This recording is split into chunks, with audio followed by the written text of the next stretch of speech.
Selamat pagi anak kami kelas 5C dan selamat pagi juga bagi orang tua kami yang sedang beraktivitas pada pagi hari ini. Salam sehat dan semangat selalu. Hari ini akan kita lanjutkan materi pembelajaran kita pada tema 8, lingkungan sahabat kita. Subtema yang pertama, manusia dan lingkungan. Muatan bahasa Indonesia tentang yang pertama mengidentifikasi peristiwa dalam teks non-fiksi, yang kedua menyajikan peristiwa dalam teks non-fiksi dalam bentuk peta pikiran, yang ketiga menuliskan peristiwa yang terdapat pada teks non-fiksi dalam bentuk peta pikiran, yang keempat menuliskan urutan peristiwa atau tindakan dengan memperhatikan isi teks. Sebelum kita lanjutkan materi pembelajaran kita, marilah kita berdoa yang dipimpin oleh temanmu Rafael Tobias. Mulai ke pembelajaran, marilah kita berdoa. Dalam nama Bapa, Putra, dan Roh Kudus. Amin. Ya Tuhan, kami memulai pembelajaran ini. Tuhan, berkati kami supaya kami bisa melaksanakan tugas ini dengan baik. Dan berkati teman-teman kami dan juga Bapak Ibu kami supaya sehat selalu.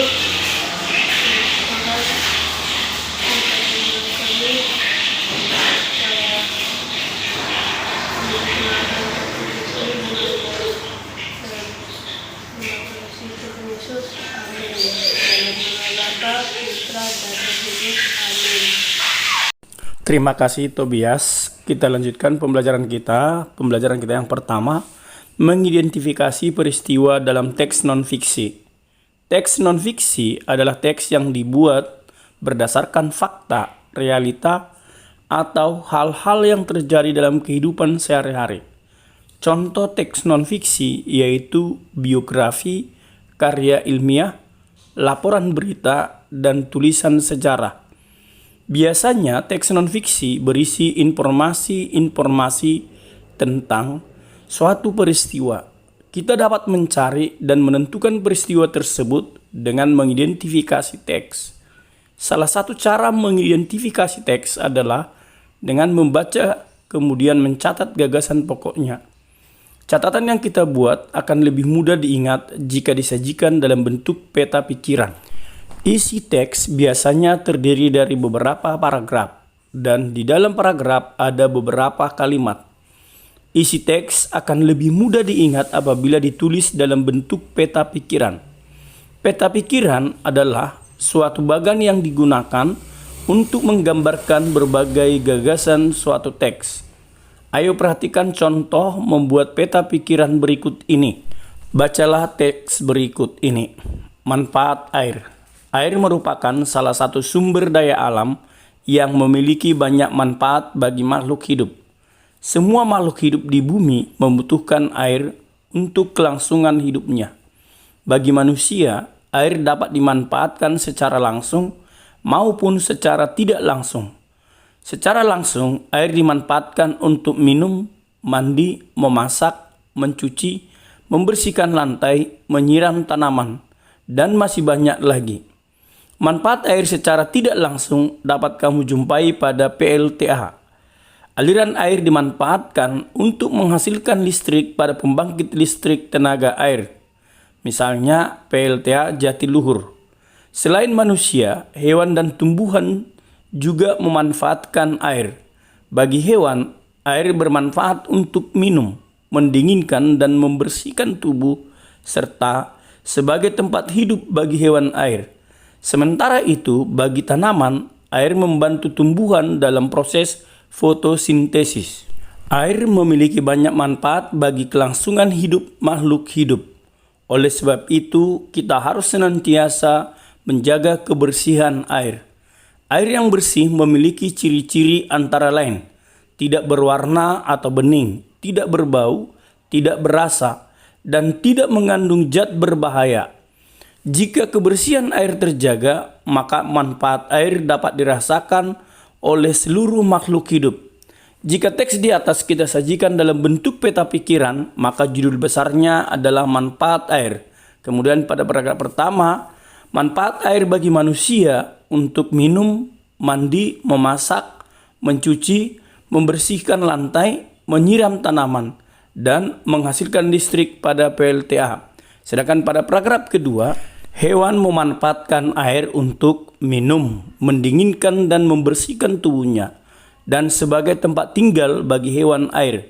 Sedangkan tumbuhan, air bermanfaat untuk membantu dalam proses fotosintesis. Sedangkan pada paragraf ketiga, ciri-ciri air bersih, tidak berwarna atau bening, tidak berbau, tidak berasa, dan tidak mengandung zat berbahaya. Oleh karena itu, kebersihan air harus terjaga. Pembelajaran kita yang kedua, menuliskan peristiwa yang terdapat pada teks non-fiksi. Peristiwa dalam teks non-fiksi dapat ditemukan dengan membaca teks secara saksama.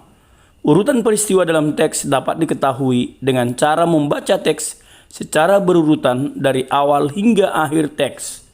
Jika membacanya tidak berurutan, maka kemungkinan ada informasi yang terlewatkan atau dapat juga membuat kita salah memahami isi teks itu sendiri. Dalam mencatat peristiwa, kita dapat memetakannya dengan membuat kolom paragraf atau peta pikiran. Ayo simaklah cuplikan teks berikut. Mengenal rumah Honai, suku Dani di Papua. Honai merupakan salah satu rumah adat Papua, tepatnya suku Dani. Honai biasa ditemukan di lembah dan pegunungan tengah Papua. Wilayah tersebut memiliki suhu udara yang sangat dingin, terutama Puncak Jaya Wijaya yang berada di ketinggian 2.500 meter di atas permukaan laut. Peristiwa penting pada teks mengenal rumah Honai suku Dani di Papua. Siapa saja yang terlibat dalam peristiwa tersebut? Jawabannya suku Dani di Papua. Berikut adalah cara membuat peta pikiran untuk menuliskan peristiwa yang terdapat pada teks non-fiksi. Yang pertama, tuliskan satu tema besar pada bagian tengah kertas. Ini akan menjadi tema besar pada peta pikiran. Yang kedua, buatlah cabang dari tema tersebut terlebih dahulu. Tujuannya untuk memastikan ada ruang yang cukup untuk menuangkan gagasan dalam bentuk peta pikiran. Yang ketiga, setiap cabang pada peta pikiran haruslah dituliskan dalam satu kata atau frase saja. Contoh cara membuat peta pikiran untuk menuliskan peristiwa yang terdapat pada teks non-fiksi. Lihat judul besarnya, jenis usaha masyarakat Indonesia. Yang pertama, perindustrian. Pada yang pertama ini yang dibahas adalah pengertian dan ciri-ciri dari perindustrian. Pengertian, kegiatan memproses atau mengolah bahan mentah menjadi barang setengah jadi maupun barang jadi. Ciri-cirinya, 1. Menghasilkan barang. Yang kedua, membutuhkan alat produksi, modal, dan tenaga kerja. Yang ketiga, mengolah bahan mentah menjadi barang setengah jadi atau barang jadi. Yang kedua, perdagangan. Pengertian perdagangan, semua hal yang berhubungan dengan kegiatan jual beli. Ciri-ciri dari perdagangan, yang pertama, menjual barang kepada konsumen. Yang kedua, membutuhkan modal, alat transportasi, dan tempat penyimpanan barang. Yang ketiga, mendapatkan keuntungan dari penjualan barang tersebut. Yang ketiga, mengenai jasa. Di sini dimuat hanya mengenai jasa, mulai dari pengertian dan ciri-cirinya. Pengertian jasa, segala aktivitas yang ditawarkan kepada konsumen.